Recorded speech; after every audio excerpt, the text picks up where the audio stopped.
Alam kong kilala mo tong si Mr. Beast, pero alam mo ba na kumikita ito ng 1 million pesos kada oras? Ang tanong, saan niya ginagastos ang kinikita niyang ito? Bumili lang naman siya ng tren at sinira lang ito. Nagpasabog din ito ng mga kotse. Pero hindi lang puro ang ginagawa ni Mr. Beast dahil pina-opera din ni Mr. Beast ang 1,000 na mga bulag at pinagamot din ng 1,000 na mga bingi. Sa mga nakakawindang na mga ganap ni Mr. Beast, mapapatanong ka na lang talaga, magkano na kayang kinikita ni Mr. Beast? Yan ang sasagutin natin ngayon. Meet James Stephen Jimmy Donaldson, aka Mr. Beast, a 26 years old American YouTuber. Kilala siya sa mga out of this world challenges at mga insane contents that gives thrilling excitement for viewers, kagaya ng first viral vid niya noong 2017 na sobrang lakas ng trip niya dahil he record himself counting up to 100,000 pesos. And then a few years after that, naging most watched video rin yung kanyang content na Squid Game in real life na umabot ng 130 million views within a week. At ngayong 2024, mukhang hindi pa rin siya nalalaos dahil bilyong-bilyong tao ang nanonood sa kanyang YouTube channel. Kaya naman ang tanong,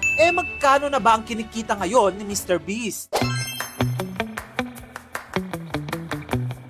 Simulan natin sa kanyang mga negosyo. Una, meron siyang mobile game noon na Finger on the App. Meron din siyang virtual restaurant na Mr. Beast Burger noong 2020. Meron din siyang chocolate bar company na tinawag niyang Feastables na naka $10 million agad in just a few months of operation. At ang pinakabago, yung kanyang negosyong Lunchly that was just launched this year. Kamusta naman yung kanyang car collections? Well, nananawa na ata si Mr. Beast kaya madalas ang content niya ay puro giveaway na lang ng mga sasakyan. Like yung pinamigay niya noon na 40 cars to celebrate his 40 million subscribers. At hindi lang yan, dahil marami pa siyang ibang pinamimigay at ang lahat ng ito hindi biro yung presyo.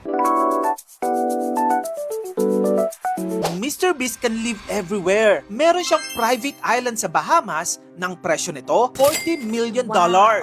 Pero guess what? Pinamigay niya lang ito sa winner noon sa isang content challenge niya. Grabe no? Namimigay ng isla. Bukod dito, sobrang investor rin niya sa real estates, kaya naman lagi natin siya nakikita gumagawa ng mga contents na namimili ng mga bahay ng mga presyo ay millions of dollars.